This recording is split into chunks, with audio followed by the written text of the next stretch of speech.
Hi everyone, welcome to the playlist on backtracking. In this video, we'll solve this problem subsets 2. If you have not watched my previous videos on subsets, please see that because there will be a lot of common structure between this problem and the previous problem. Let's see the problem. We say, okay, we are given a nums which contains duplicate and we need to return all possible subsets such that there are no duplicates. So for example, in this case, right, I'm having this subset 1, 2 which is only repeated once. I could have chosen this 2, it again becomes 1, 2, but I have chosen only one. One technique is we create all possible subsets and pick the unique ones only, but there's a different way to solve this problem. Let's see how. So what I do is, okay, let's say for example if I have my numbers 1, 2, 2, let's say 3, 3, 3, let's have 3 multiple times.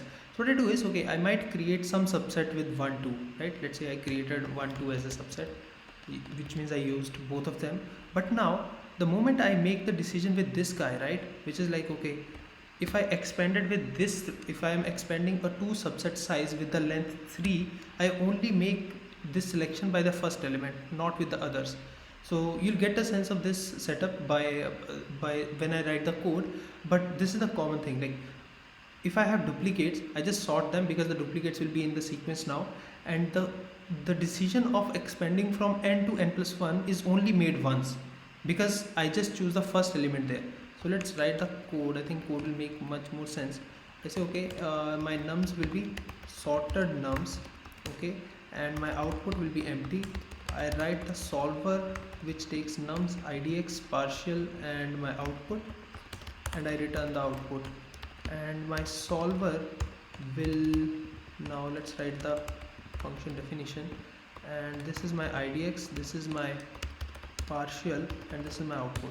So if I had the other, like without duplicate part, what I would have done is okay, for I in a range of idx to length of nums, I will choose first, which is partial dot append nums of I, okay, and now I explore, which is my nums of idx plus I plus 1, right, partial and output, and now partial dot pop.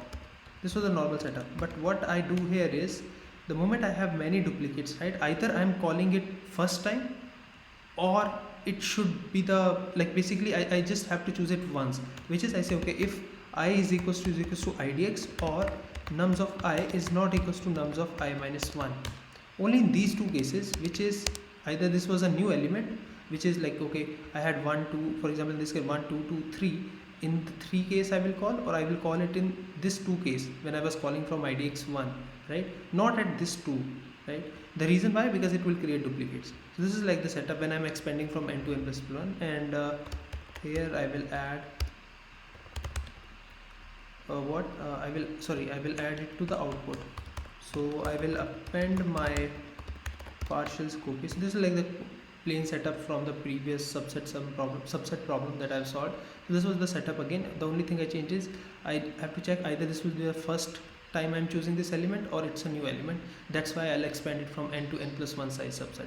Let's see if it works. Okay, let's submit it. Awesome, it does. So guys, I hope you like this solution. If you like this, please hit the like button and subscribe to my channel for more videos on backtracking. See you in next video.